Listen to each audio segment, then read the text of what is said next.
ક્યારેય વિચાર્યું છે આપણે આઝાદ કેમ છીએ?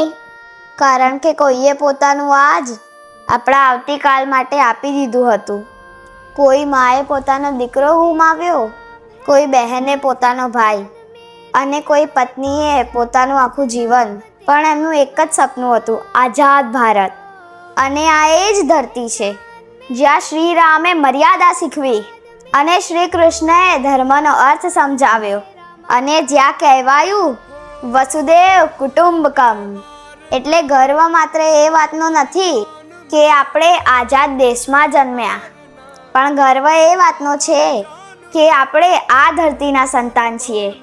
મારી ઓળખ પૂછશો તો સૌથી પહેલાં ભારતીય, અને મારી સંસ્કૃતિ પૂછશો તો ગર્વથી કહીશ સનાતન. કારણ કે તિરંગો મારી શાન છે અને સનાતન મારી જાન છે. જય હિન્દ, જય ભારત, જય શ્રી રામ.